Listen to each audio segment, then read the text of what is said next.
A década de 70 representou um ponto de viragem na história dos rallies. A beleza dos duelos em estrada deu lugar a um negócio de alta velocidade, onde só os mais poderosos passaram a ter aspirações à vitória.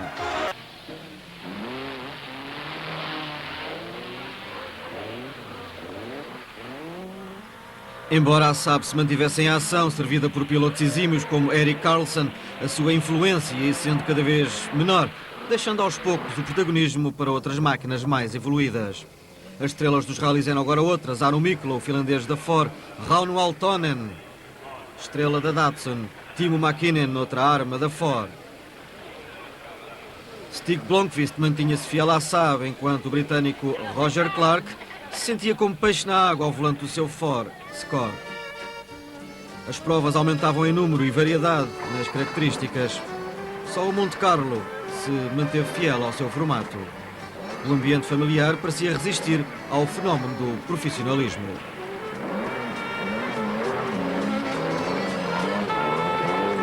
Timo Mäkinen e Henry Liden partiram com legítimas esperanças, mas na neve e no gelo do Principado, o Alpine Renault de Jean-Claude Androuet parecia estar mais à vontade. O interesse do público era já uma realidade, mas Anders Kullen parecia mais preocupado em desenvolver a transmissão automática do seu Opel Ascona do que dar espetáculo para a plateia.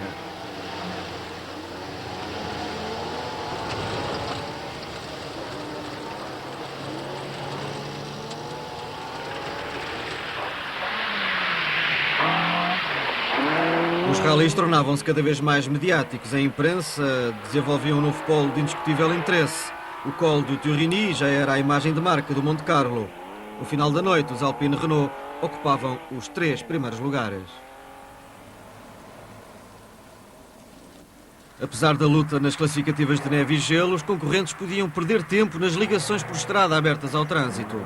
Os pilotos da Opel passaram aqui por algumas dificuldades.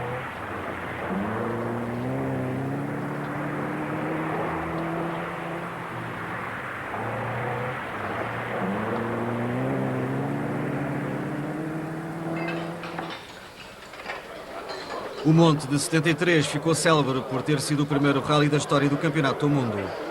A partir daqui, nada seria como dantes. As estrelas acorreram em massa, mas o vencedor seria Jean-Claude Androuet, fazendo equipa precisamente com a sua mulher.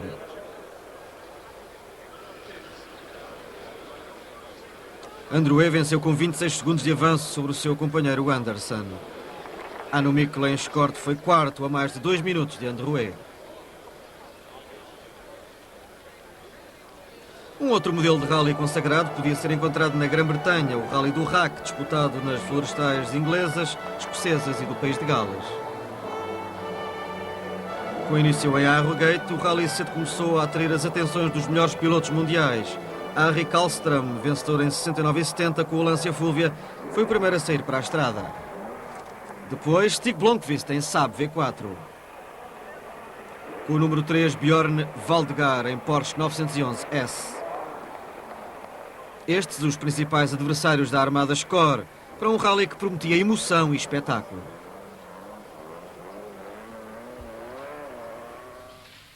As equipas combinaram bem as táticas, mas não podiam prever as terríveis condições atmosféricas que se aproximavam. A neve e o gelo condicionaram o comportamento de carros e pilotos. Roger Clark, no Escort número 6, parecia, no entanto, preparado para todas as adversidades.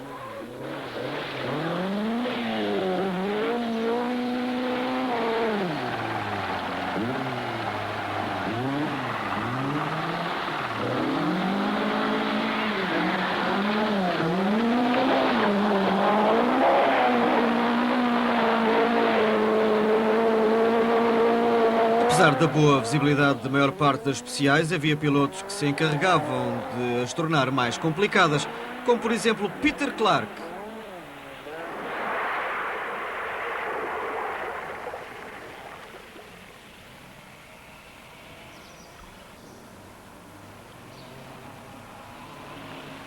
Aro Miklo revelou estar muito mais atento.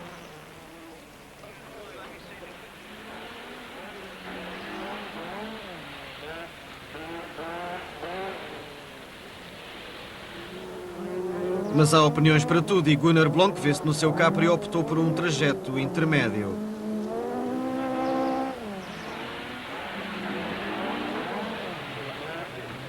Entretanto, Tony Mason, copiloto de Peter Clark, tentava perceber como tudo aquilo tinha acontecido.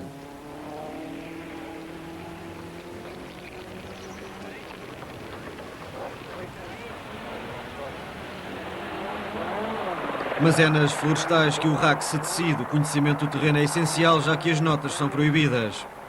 É um dos fascínios da prova britânica. As florestais de Yorkshire, sempre bastante escorregadias, são terríveis para os pilotos.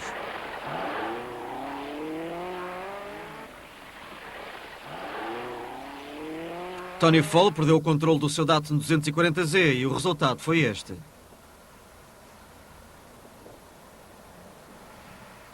We were coming down this 8-mile stage and we had a puncture on the rear wheel. We weren't particularly worried about this. We had done half the distance and we thought we could get to the end of the stage without any problems.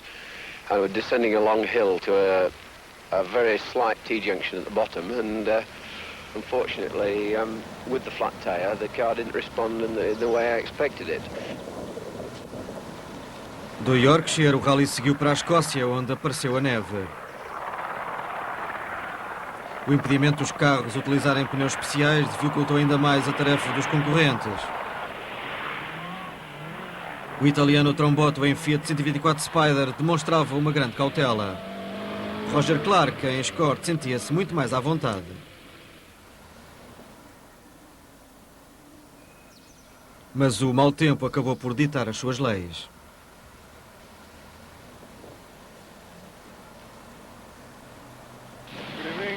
Good evening. How's it going? Oh, not very well. We can't find any roads in the forest.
O prestígio de vencer o RAC ou o Monte Carlo era vital para as aspirações e currículo de equipas como a Ford ou a Lancia. Os budgets aumentavam consideravelmente e era imperioso obter retorno. Mesmo pilotos como Timo Mäkinen e Roger Clark começavam a sentir essa pressão. Roger and Jim came into the service point ahead of Timo, and they'd seen Timo stop on the stage, and it appeared to them at the time that Timo was out of the rally. In fact, he wasn't. We stayed at the service point for about half an hour, three-quarters of an hour later, and Timo suddenly came screaming in.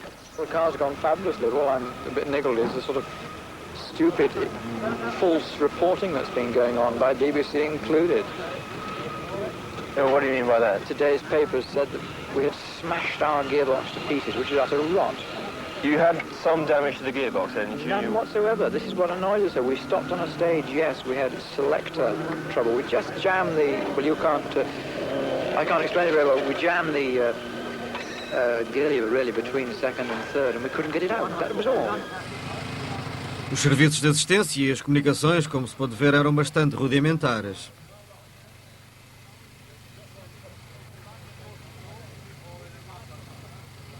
Hanno Mikkola discutia com Stuart Turner e Bill Barnett a melhor maneira de pôr o score mais competitivo, mas ninguém parecia capaz de alcançar o alucinante Stig Blomqvist. O chassi de tração dianteira do Saab estava tão desenvolvido que amenizava as carências de potência do motor. Com extrema maleabilidade e com uma tração quase perfeita, o Saab era seguramente o carro em melhores condições. Além do mais, tinha Stig Blomqvist ao volante, um dos maiores e mais rápidos pilotos da época. The first car clocked in here at exactly 6:30 on this cold but dry evening. For the fifth time in 10 years, victory has gone to a Swedish Saab, this time driven by Stig Blomqvist and Arne Hertz, both Swedes aged 25 years. Second place in this provisional order goes to another Swede, Bo Voldegard, in a Porsche, twice winner of the Monte Carlo Rally. Third is Carl Arrhenius, another Swede, in another Saab, followed by Hannu Mikkola and Gunnar Palm. Arrhenius moved up to third ahead of Mikkola in the last 100 miles. Timo Mäkinen of Finland, with Britain's Henry Lydon as his navigator, brought his Ford Escort into fifth place. The best placed British car looks like being the Ford Escort of Roger Clark and Jim Porter in 12th place.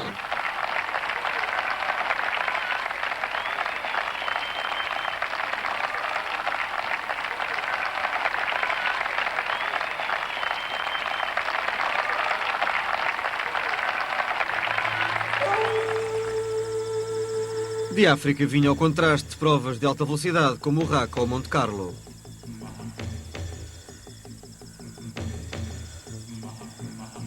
O Rally Safari disputado no Quénia e no Uganda não necessitava de especiais de classificação.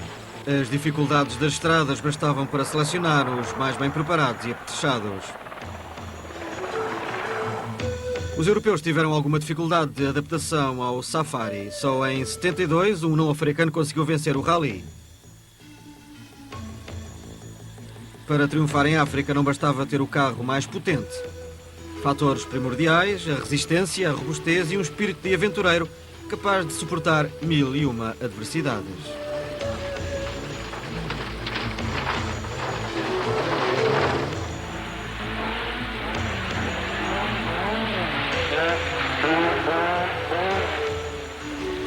O Safari exige uma multiplicidade de estilos de condução que vão variando de acordo com as características dos terrenos.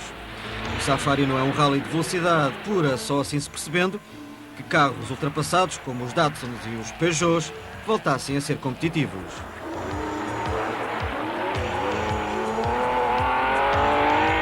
No Safari não existem regras rígidas e tudo é muito pouco convencional.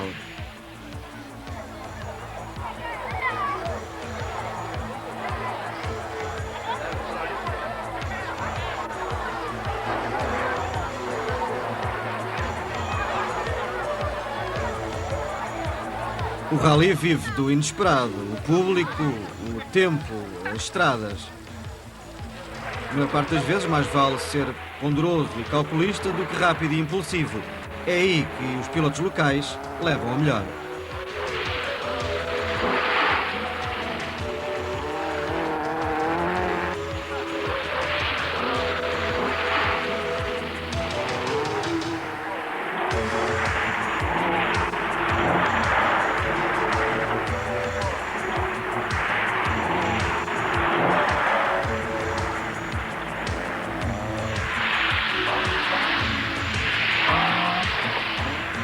Os canianos foram os grandes dominadores do Safari. Em 66 e 67, Shankan, do seu Peugeot 404, interrompe esse domínio.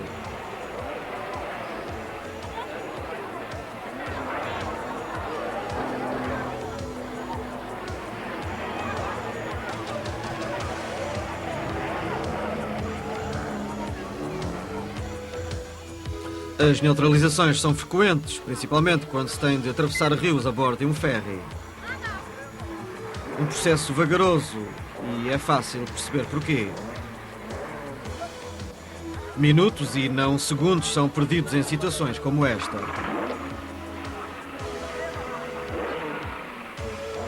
Em 72, o mito do Safari foi quebrado com a vitória de Anu Mikula, acompanhado de Gunnar Park, os primeiros europeus a vencerem a prova. O interesse pela modalidade crescia rapidamente, sendo necessário explorar novas vertentes. A dos rallies maratona, por exemplo. Em 68 realiza-se o primeiro Londres-Sydney atravessando os desertos asiático e australiano.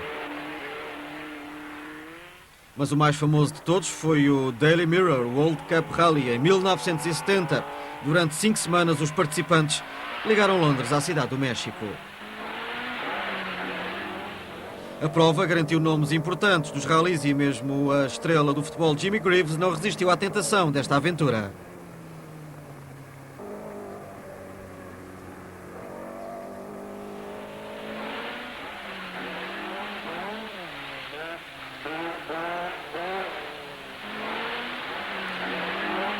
E se muitos participaram para vencer, outros participaram apenas pelo puro divertimento.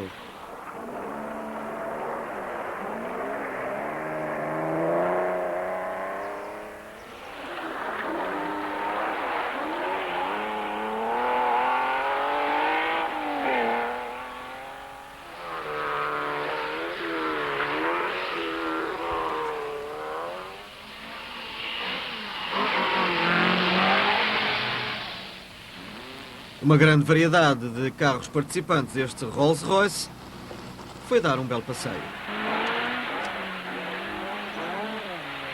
No final, na cidade do México, as atenções centravam-se em Anu Mikula e Gunnar Park.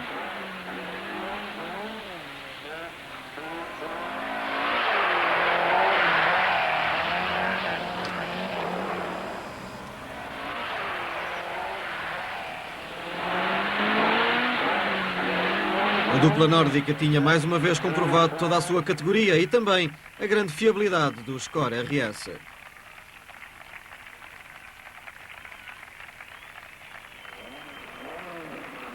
A troca de experiências entre pilotos de rallies e de circuitos foi outro dos atrativos para chamar gente ao meio automobilístico. Só assim se compreende estas imagens de James Hunt ao volante de um Vauxhall e também de Jody Scheckter a pilotar um Ford Capri. Ou Jerry Marshall, lado a lado com Roger Clark. Not really.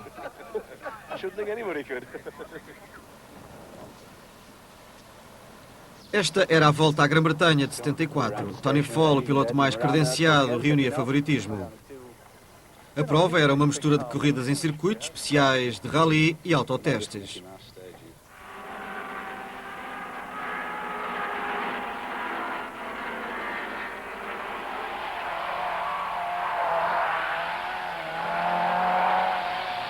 Ninguém foi autorizado a treinar, por isso tudo era novo para os concorrentes.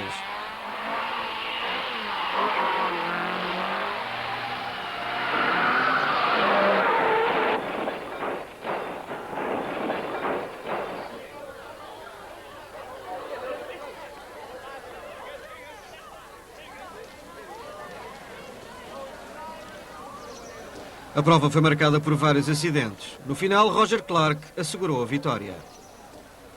Bloody good. He's a very fine fella. I'm most impressed playing all those racing drivers. Oh, that's not there you go. Well, shall I open it? It's the only pleasure I'm going to get out of this. Right, go on, fire it away. Good enough over everybody. Hang on. A pensar na década de 70, a Lancia lançou o Fulvia Coupé em meados dos anos 60. O carro provava ser um ganhador.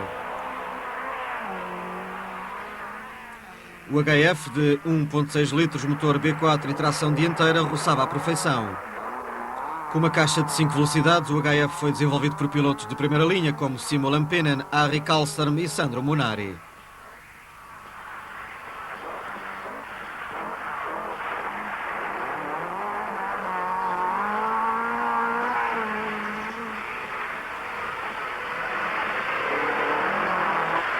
Outra grande aposta foi o Alpine Renault, um carro apaixonante. O carro, bastante leve e com um chassi muito baixo, era praticamente imbatível nos pisos de asfalto, revelando algumas dificuldades na terra e na neve.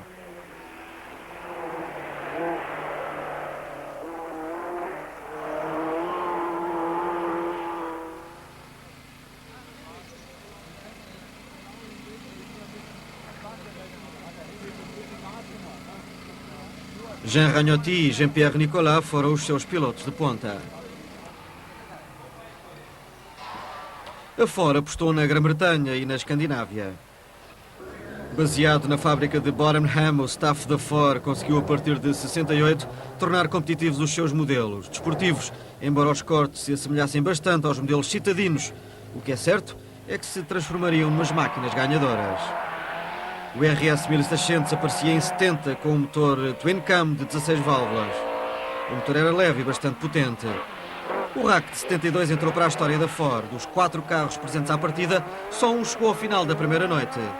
O sobrevivente, Roger Clark, fez, no entanto, uma prova fantástica de andar fora a sua primeira vitória em rallies do Campeonato do Mundo.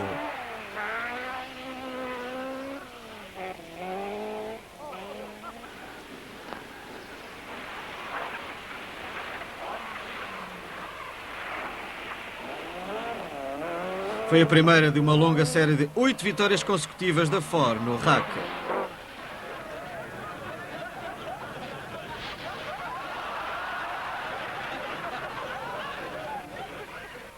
Nos primeiros anos da década de 70, a Saab especializou-se na neve da Escandinávia e nas lamacentas florestais da Grã-Bretanha.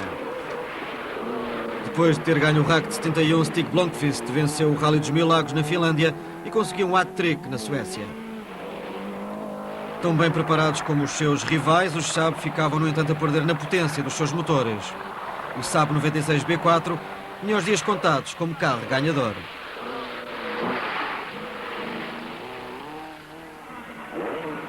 A Porsche tinha recuperado o prestígio perdido. 2 vezes vencedora do Monte Carlo nos anos 60, a marca tinha dificuldade em acompanhar a evolução competitiva dos rivais.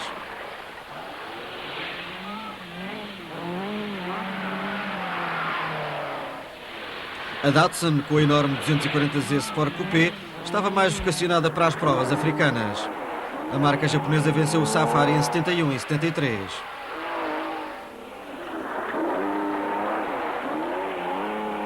A novidade para os anos 70 veio da Fiat. A equipa de Turim lançava o 124 Spider à bar. O 124 Sport Spider atraiu então pilotos como Mark Wallin e Arno Mikkola. A equipa Fiat tornava-se como uma das melhores do mundo.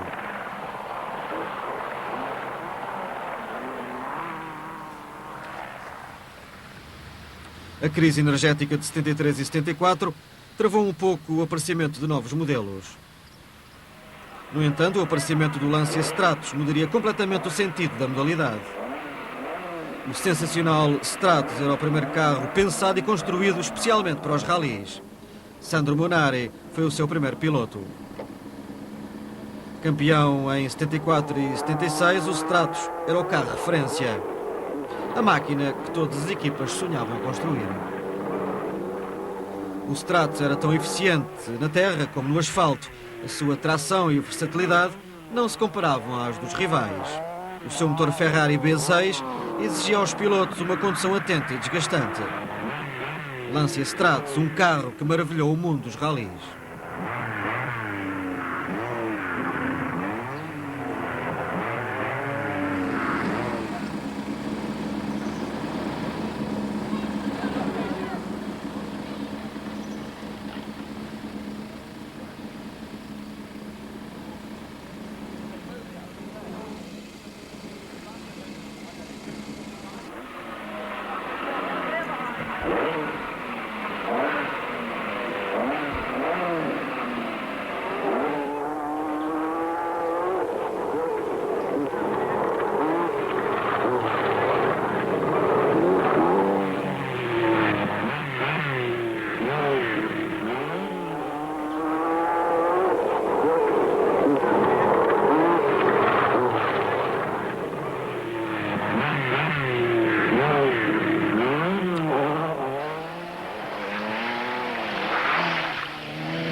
Ambicionado por todos os pilotos, o carro não permitia, no entanto, a mínima desconcentração.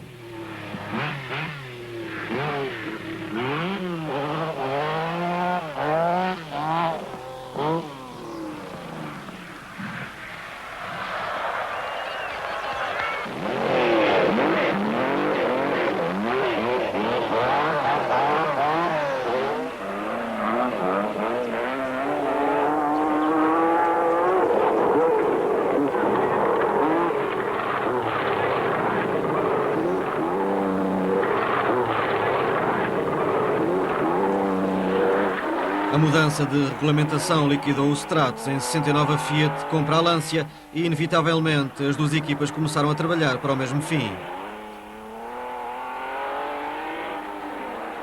Em meados dos anos 70 nasce o Fiat 131 Abarth, outro campeão.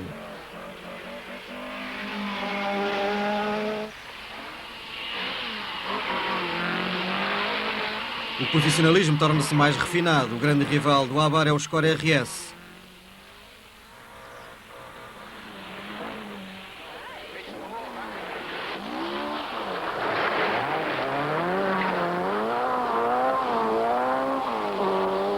Inicialmente conduzido por Timo Mäkinen e depois por Ari Vatanen, seria, no entanto, Roger Clark e o seu novo modelo 1800 a darem à Ford 2 anos de glória.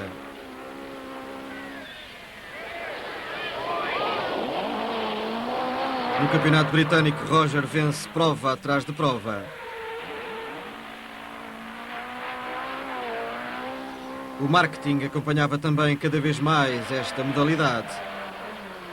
Os carros mudam constantemente de cor, lançam-se campanhas comerciais que associam os pilotos às respectivas marcas.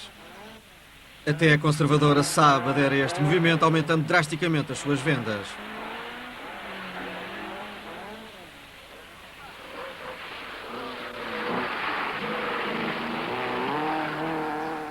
Os pilotos tornam-se celebridades. Ari Vatanen foi um dos grandes culpados do salto qualitativo da modalidade. O seu estilo excitante e agressivo atraiu milhares de fãs.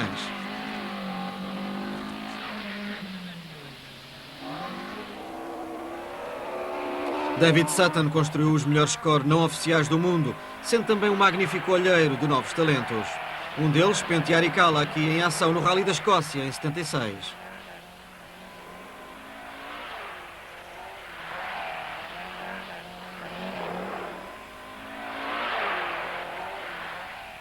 Na Grã-Bretanha despontava outro nome. Russell Brooks, outra aposta da Ford.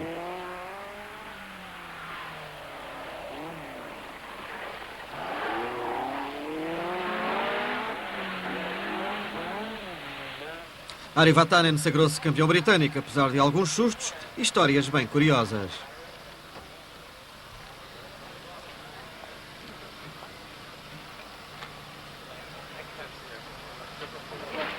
They've got an axle in their car, so... What does it make? Crown and pinion. What's your problem? Diff. Oh. Well, never broken. No one carries. Was it broken on the stage? Yes. Did you stop in the stage? No, we didn't stop still. We just came rolling down and still we have same process. Oh, well, you're okay. Yeah, on that one, but we can't carry on from it. Well, why can't you change it? I think get another one. We haven't got any spare one. Ah, No one has got it, that's right. I see. Well, that's a simple answer then. It's a component which has never broken before in a British rally, so we don't carry them as spares. It's not a particularly common component. It's part out of a 3-litre Capri, part of the back axle, also part obviously of the BDA back axle. We can't find one at the moment, but we're still looking. So what length will you go to get one? Oh, we'll carry on looking as hard as we can, you know. We'll find a parked car and ask the owner if we can take his axle out of it and try that. We'll try anything. Well, ever drove down the road in that Commodore if you can see somebody with a 3-litre Capri then? Yeah, that's the best bet. What's this version? That is a 3-litre. Yes, it is 3-litre. Assim, a única maneira foi pedir ajuda a um espectador que passava com o seu carro no local. We have a terrible problem. A 3-litre Capri diff.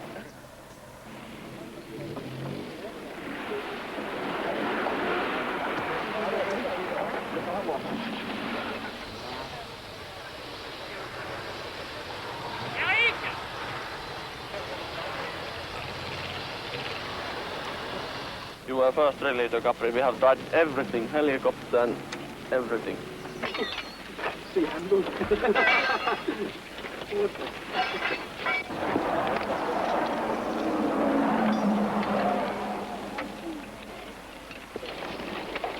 Ready to go.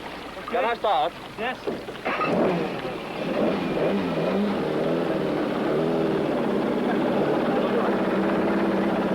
The best thing I think to do is to get it hooked into the dealer down the road and get them to put either a new axle in complete or a new crown wheel and pinion, and just send the bill to me. I'll give you my card. Um problema resolvido graças à boa vontade de um automobilista e à imaginação da equipa de mecânicos.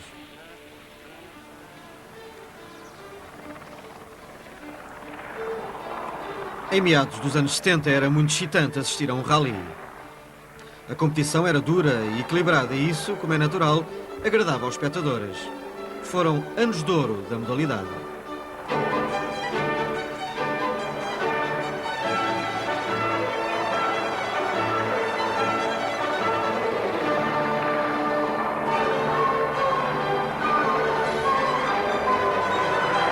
Em 76, Roger Clark vence pela segunda vez o RAC.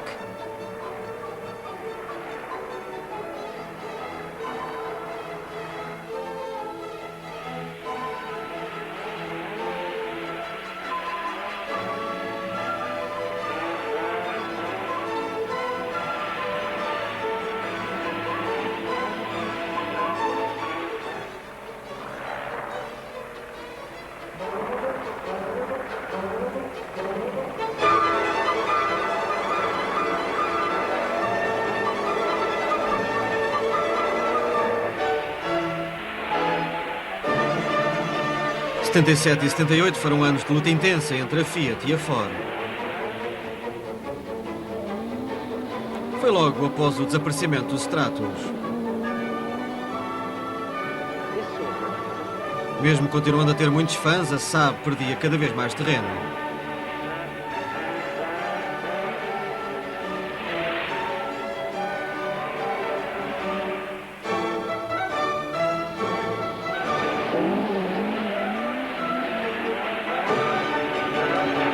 Ford e Fiat eram os grandes protagonistas. O Score RS 1800 mais rápido. O Fiat 131 Abarth melhor preparado e tecnicamente mais evoluído. Björn Valdgar e Hannu Mikkola pontificavam entre os pilotos Ford. A Fiat respondia com a nova estrela, Marco Allen.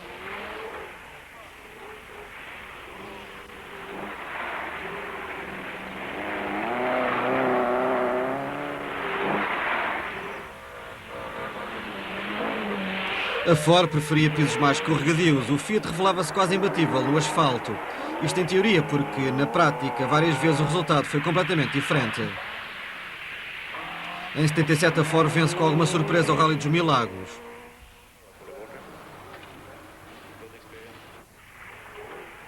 Nesse mesmo ano a Ford aposta forte no Safari. Face à ausência da Fiat, os grandes adversários da Ford são a Mitsubishi e a Peugeot.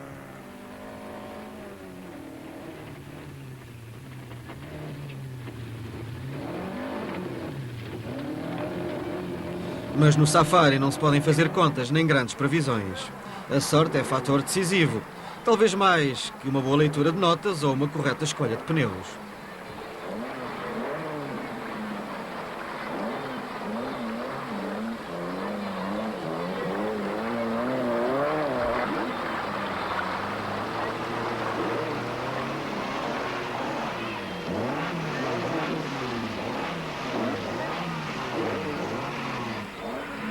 Este é Jean-Pierre Nicolas, deslizando no seu Peugeot até um posto de controle.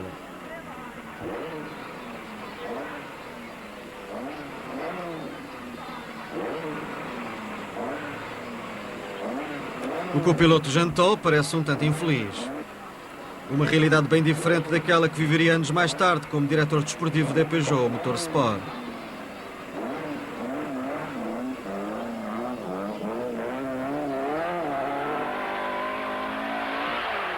Mas nesse Safari quem levou a melhor foi Björn Valdgar, em Ford.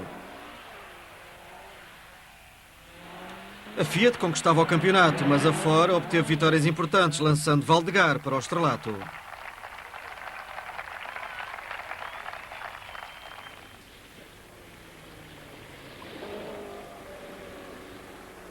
O sueco foi o primeiro no RAC, dando uma cabal demonstração da sua categoria.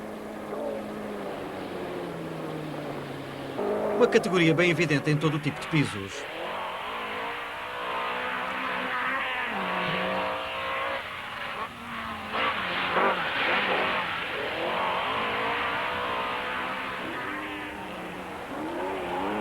Roger Clark secundou bem Valdegar.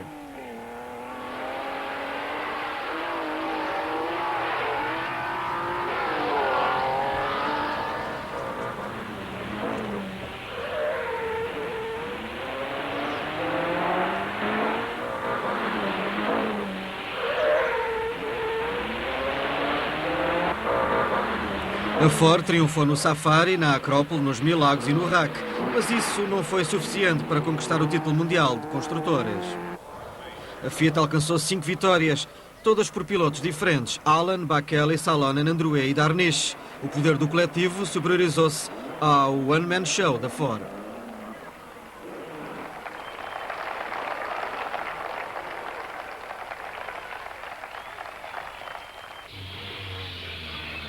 Em 78, a Fiat voltou a vencer o Campeonato do Mundo, aperfeiçoando o modelo 131 Abarth.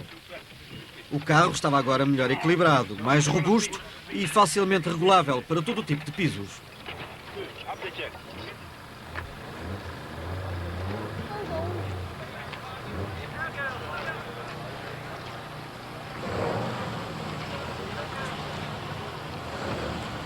O sucesso foi em grande parte obra de Marco Allen, um finlandês voador, a trabalhar na equipa desde 1975.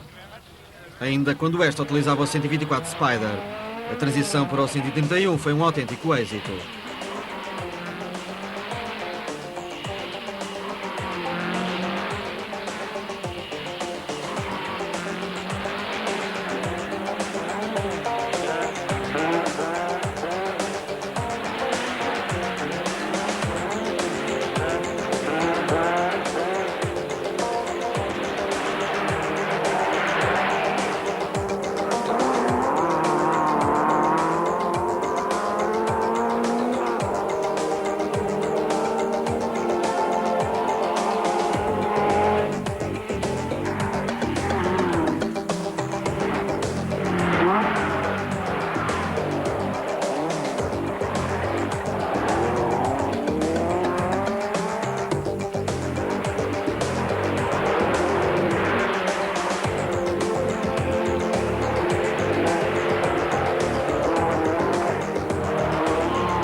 A equipa Fiat era altamente profissionalizada e extremamente inventiva. As cabeças não paravam de pensar para que o rendimento dos carros fosse cada vez maior. No RAC de 78, a Fiat colocou o copiloto de Walter Röhrl em posição central, no banco de trás do carro, uma tentativa para melhorar a tração. A experiência foi feita num único rally, mas demonstrava bem o dinamismo de todo o grupo.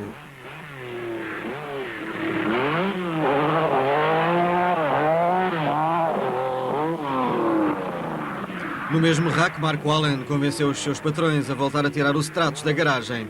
Marco deu o seu melhor, mas um problema de transmissão acabou por originar a vitória do score de Hannu Mikkola.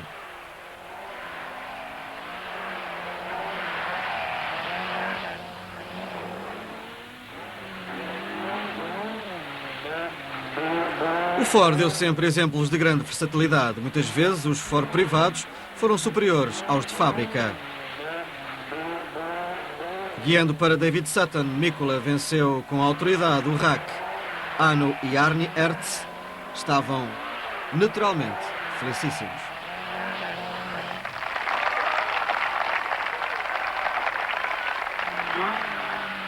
A estrela de Roger Clark ia-se apagando. O aparecimento dos nórdicos e um erro de condução marcaram negativamente a prova do campeão britânico. We had a clutch break going through one of the stages and we were driving without a clutch. We came to a rather tricky corner and misjudged it and went off. But the problem, we got the car sorted out and we tried to start and we had no clutch and we had no starter motor either, so we couldn't move the car.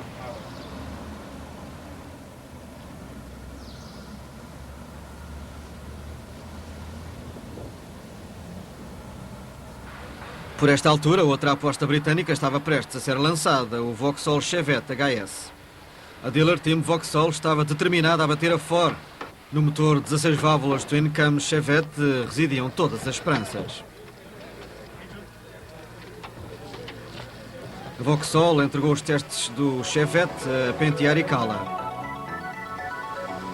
O novo Chevette tornou-se número 4 em novembro de 76 e um ano depois vencia o seu primeiro rally internacional.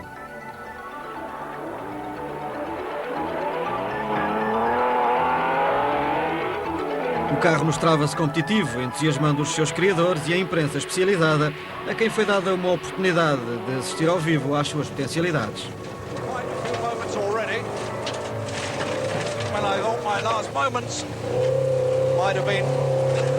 Just around the corner. It seems to me that Penty is at times going stark staring mad because he's driving around this circuit at speeds which I would consider to be almost suicidal under good conditions.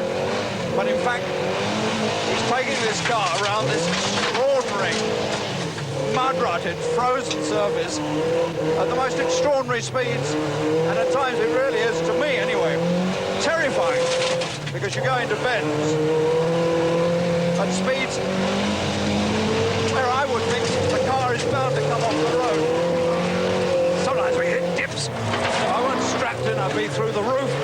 I mean, the conditions really are, in my opinion, totally treacherous, and how anybody can throw a car around it, revving all the time, accelerating all the time. I keep thinking, oh, I thought we were going to hit that tree on the left. It really is unbelievable the speeds at which you seem to throw this thing into the corners. I might as well tell you that I'm scared stiff. Finlândia, Rally dos Mil Lagos, o santuário dos finlandeses voadores, mas para Penty e Arikala um resultado extremamente negativo.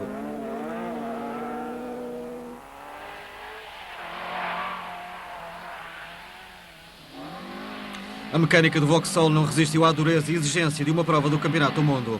A desolação estava bem evidente na cara de Arikala. How much time have you got to spare here, Penty? No, nothing, sorry. Tell me how long? 3 minutes now.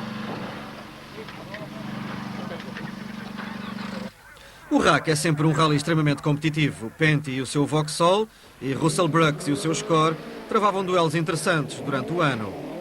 Duelos que alimentaram uma rivalidade que perdurou nos anos 80.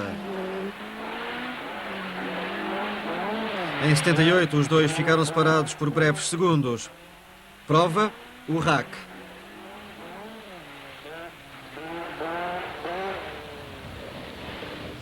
I think the cars are fairly evenly matched.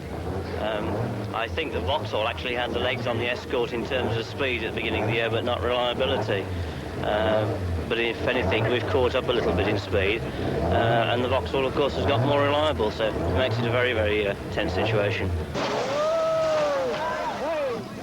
Too fast. It's very good. I think a driver should at least twice a year to roll. It's only sign that he's trying hard enough. I don't entirely share Penty's sentiments, but he was right about one thing. We were certainly trying hard, all right. Russell Brooks captou nas florestais de Gales. Penty teve também os seus momentos de frisson.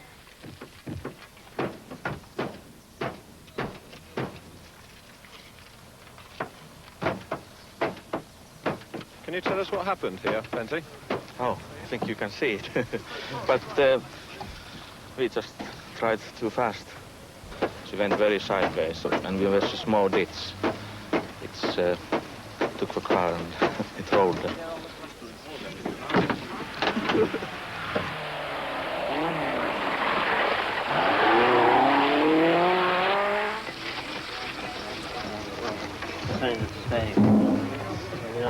Have you completed your stages yet, Russell? Or have you come in between them? No, we've come in between them because we broke a rear shock absorber and we've also had some more brake trouble. So we cut out in the middle of them to try and get them fixed. This is not our rally.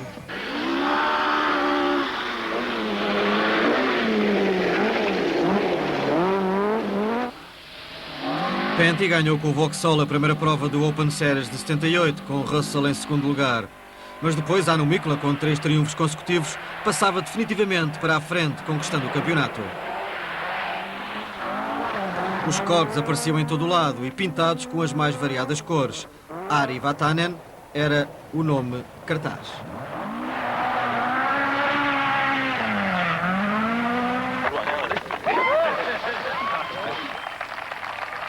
No final de 78, Anu Mikula consagrava-se como campeão britânico de rallies.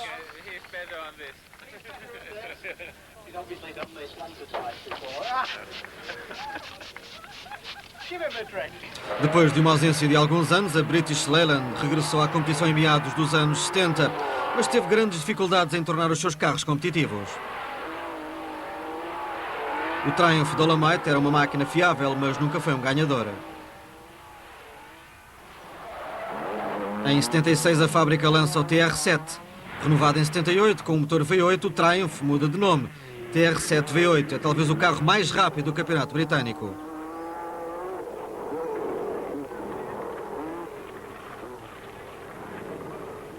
Com Tony Pon ao volante, o Triumph mostra-se mais competitivo em pesos de asfalto. A sua tração é muito forte. O carro deixa boa impressão. Menos bem na terra, o TR7 V8 obtém, no entanto, no asfalto a maior parte das suas vitórias. A mais retumbante, alcançada na Volta à Córcega.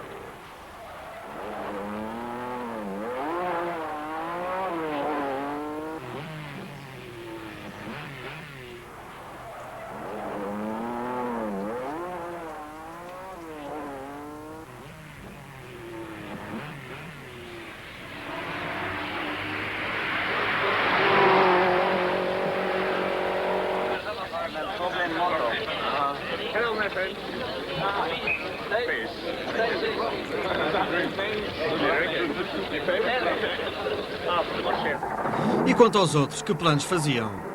Em 74, Tony Fall funda o British Dealer Opel Team. Tony não é só a alma mater do projeto, como conduz também os seus Asconas. No Grupo 1, a Opel aposta no Kadett GTE, um carro de sucesso. Não demorou muito para que Tony se mudasse para a Alemanha e integrasse a Opel European Motorsport. O principal desafio era colocar o GTE ao nível dos melhores. Mas para os anos 80 as suas ambições apontavam para o 16 válvulas Ascona e Manta.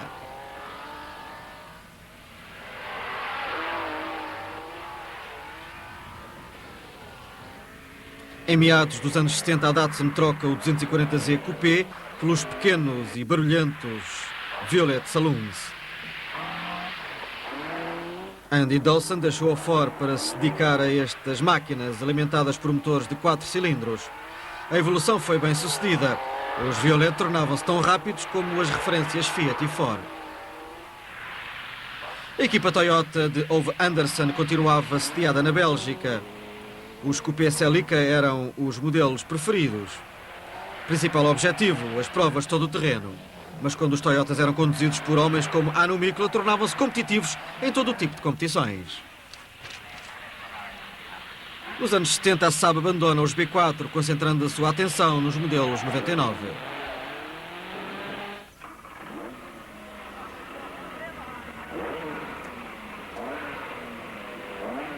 Sempre com tração dianteira, a versão turbo fica pronta em 78.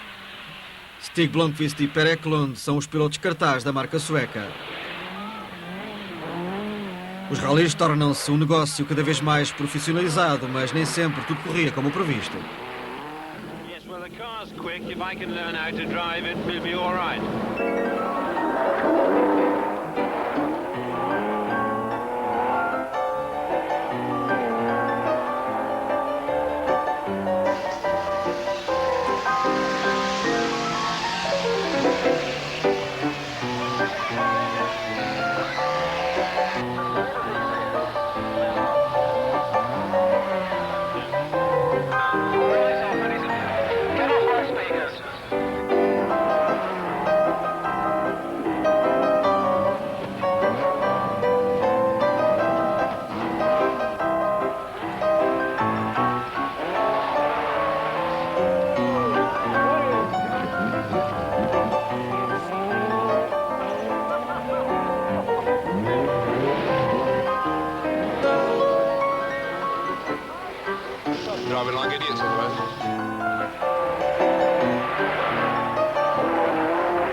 Para o público, o espetáculo era variado e aliciante, como neste Rally Mintex de 1979.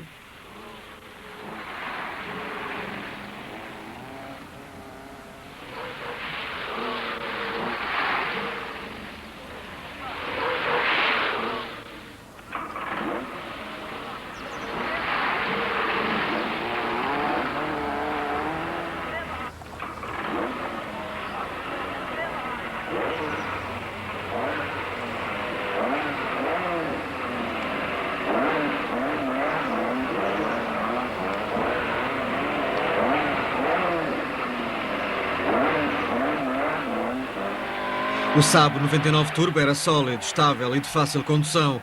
Parecia capaz de bater no asfalto os Fiat e os Ford.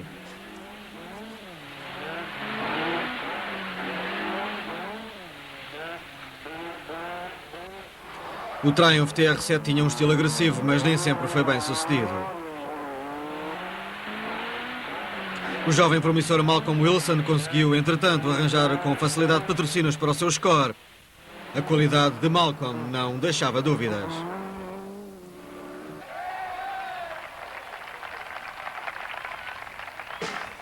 Blomqvist ganhou a primeira prova do Campeonato Britânico, mas seria Penty Arikala a conquistar o título de 79.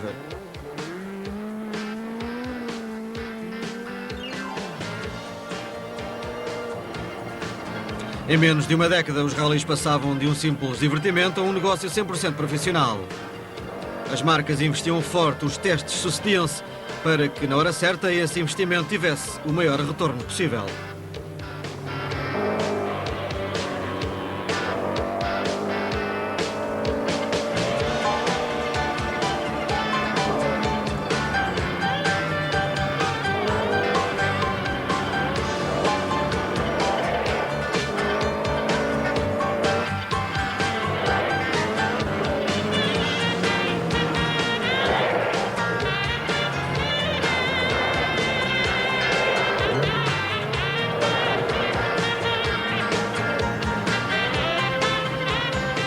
Penty Arikala venceu depois o Campeonato Britânico em 79, ano de estreia do Campeonato do Mundo de Condutores, que substituía a Taça FIA. Terá sido depois Penta o primeiro campeão do mundo de rallies. Bem, currículo parecia não ser problema. O vencedor dos 1000 Lagos em 68 venceu a Taça FIA em 70, o Safari em 72 e 2 RAC no final da década.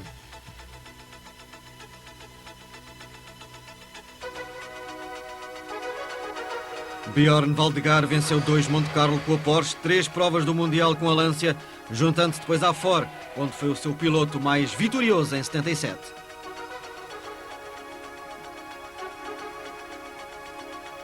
Roger Clark foi o melhor piloto de rallies britânico, somou triunfos importantes, os mais notáveis, as vitórias no RAC em 72 e 76.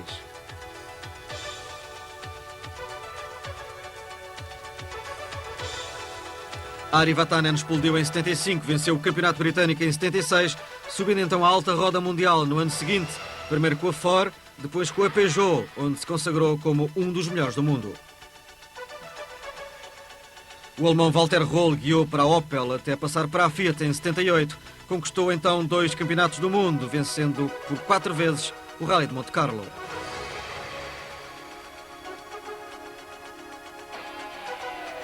Marco Allen guiou para a Ford em 74, mas em 75 já brilhava na Fiat. Marco conduziu os 131 à bar, mas o carro do seu coração foi o Stratos. Conquistou a Taça FIA em 78, a versão não oficial do Campeonato do Mundo. Stig Blomqvist foi outro piloto de sucesso, iniciando a sua carreira em 71, venceu logo o Rally do RAC. Durante toda a década de 70 foi fiel à Saab, conquistaria o Campeonato do Mundo em 1984. Jean-Claude Androuet começou a década de 70 como piloto oficial da Alpine Renault. Venceu o Monte Carlo em 71 e 73. Juntou-se mais tarde à Fiat, onde triunfaria no Sanremo de 77. Sandro Munari manteve sempre uma relação íntima com a Lancia. Com o Stratos venceu por 3 vezes o Monte Carlo. Com o mesmo carro, alcançou outras vitórias bem significativas.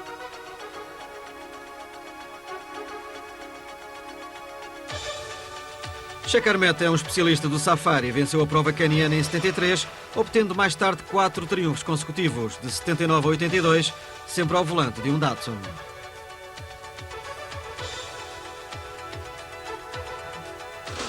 Em 79, Timo Salonen já era uma estrela da modalidade. Em 77, tinha vencido um rally do Campeonato do Mundo com a Fiat. Transitou para a Datsun em 79, conquistaria o título mundial em 85 pela Peugeot.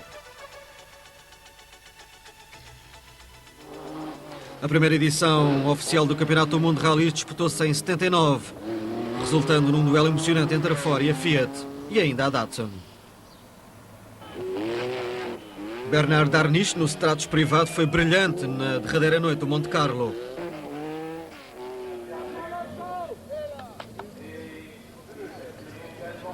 Darniche vence o monte por apenas 6 segundos.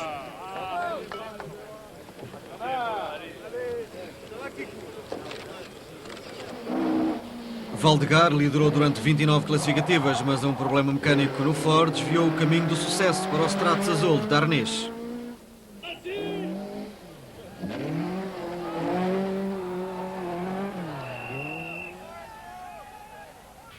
A Ford foi depois segunda na Suécia, fazendo a dobradinha em Portugal.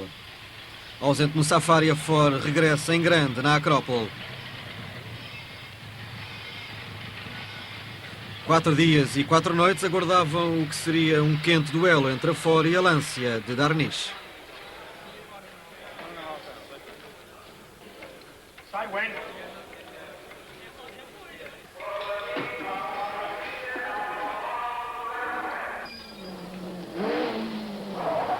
Embora Mikkola tivesse um motor novo no seu carro, o que é certo é que foi obrigado a desistir logo na nona especial. Roger Clark imitou alguns quilómetros mais à frente. A Acrópole, num cenário deslumbrante, disputava-se um dos mais duros rallies do mundo.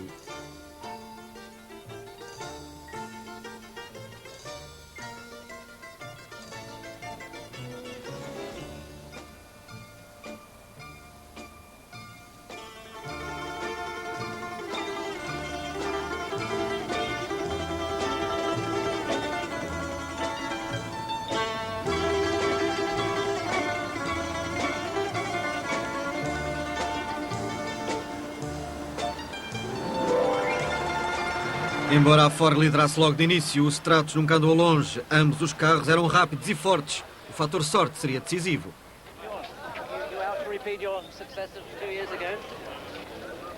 I should like to, but it's a big competition actually, and the timing is very tight on the road sections this year, so we have just to keep the fingers crossed that we don't get into some trouble, you know, then we lose time.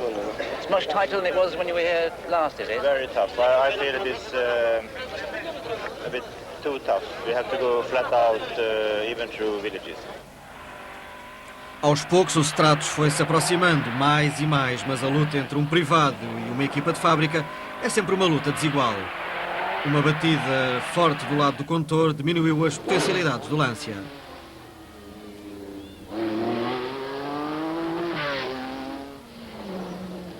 Mas entre a equipa Ford, o panorama também não era nada agradável.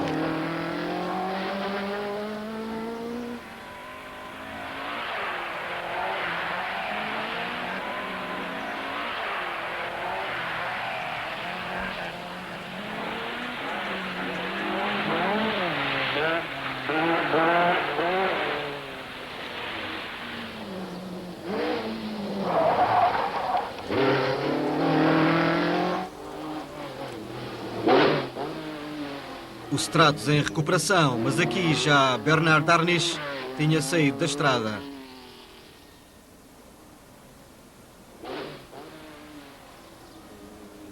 As potencialidades do Stratos estavam radicalmente diminuídas.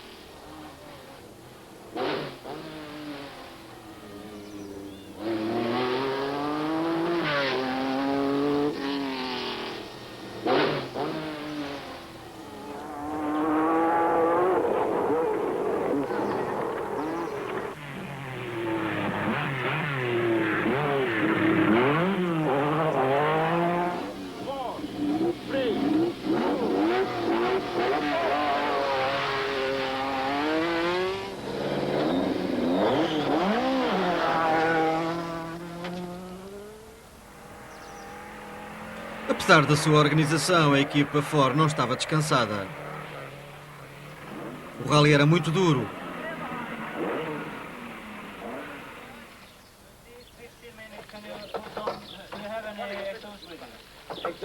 Yes. Yeah. Can do it in 15 minutes. I'll have a look. Check it out. Come on.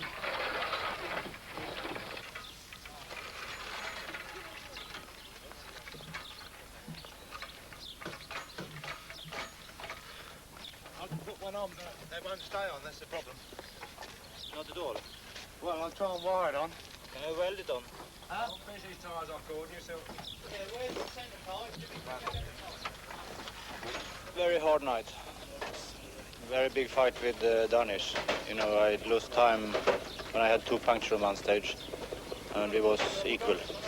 And he was really, really fighting until he broke his rear suspension.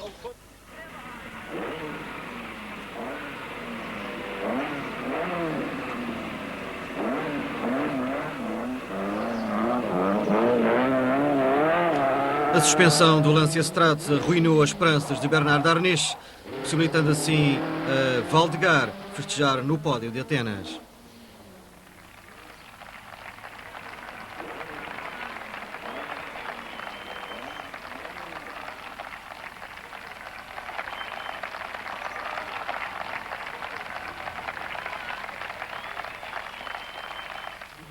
A Ford ganhou depois na Nova Zelândia, a Fiat nos Milagos, vencendo de novo Valdegar no Canadá, antes do regresso à Europa. Seguiu-se o São Remo, o feudo da Fiat e da Lancia. Com a maioria das especiais em asfalto, os italianos eram claramente favoritos. Tony Fassino brilhou no Lancia da Jolly Club.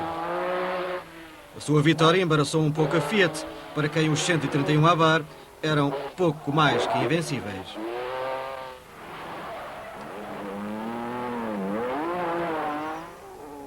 Mas a política apontava mesmo para o fim do Stratos, abrindo caminho seguro para o projeto Fiat.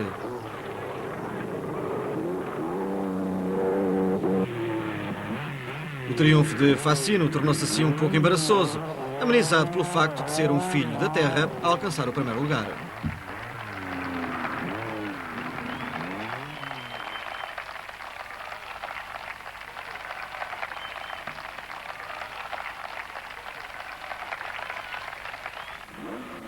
Ponto alto da temporada foi o Rally do RAC. Novembro, 175 carros à partida de Chester.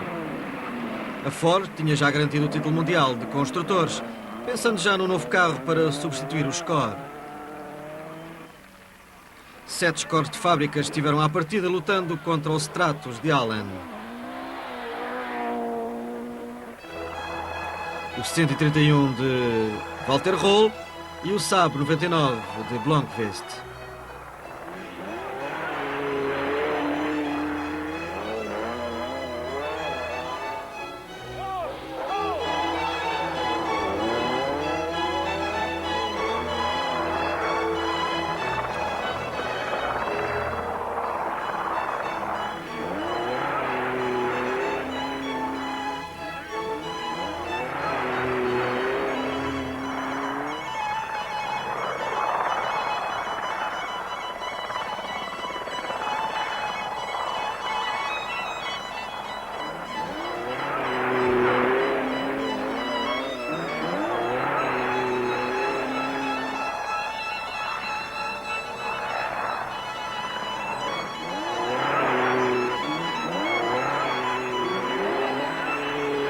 No RAC, a estreia de um novo par, Tony Pon, no Talbot Sunbeam Lotus.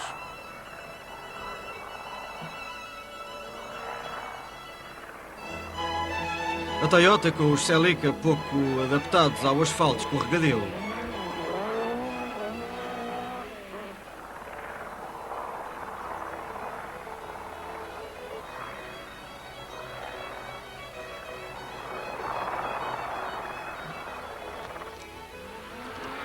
Este, o Mazda RX-7 de Chagazo Canrico. Ou o impetuoso Datsun Sunny de Shiro Voko. Tudo aprendizes de homens como Marco Allen e Pentti Arikala.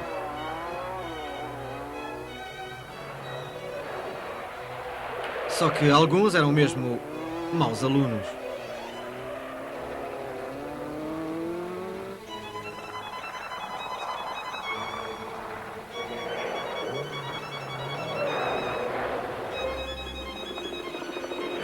Durante a época, os saloons da Datsun revelavam-se máquinas consistentes, mas incapazes de baterem a Ford e a Fiat. Aqui no RAC, a Datsun fez-se representar por Timo Salonen e Andy Dawson.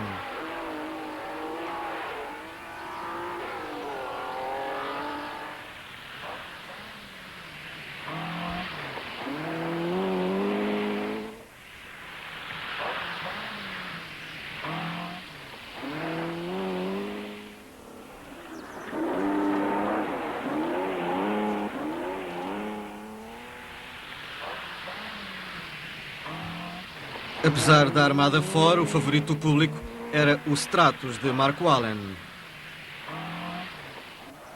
Mas o finlandês teria um despiste perdendo 14 minutos. Marco descia para a 10ª posição.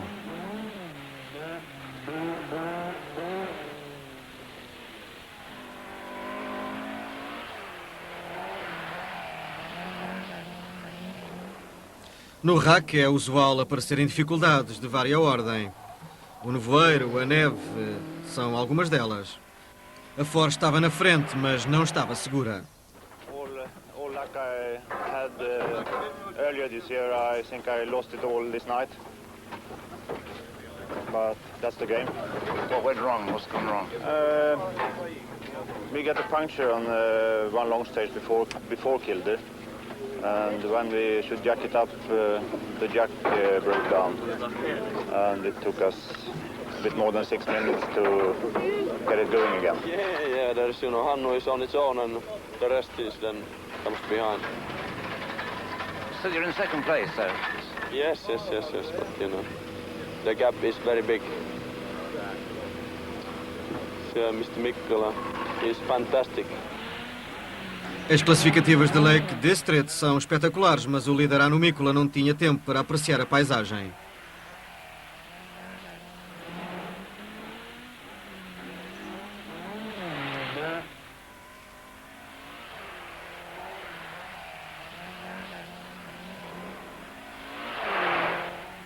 Russell Brooks, terceiro em 78, era de novo terceiro, atrás de Mikkola e de Vatanen.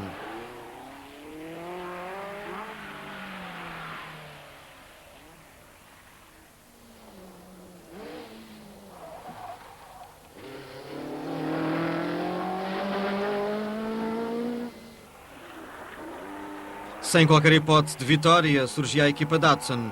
Salonen dava tudo, mas esse tudo era muito pouco.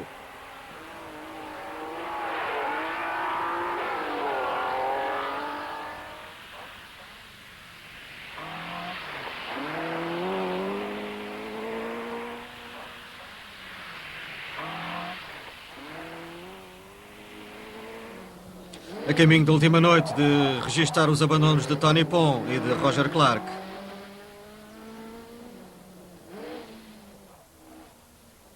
Após 59 cruéis especiais, os pilotos Ford alcançavam o seu último triunfo com uma equipa, 4 Fords nos primeiros 6 lugares. Só Allen e Salonen se misturavam com o score.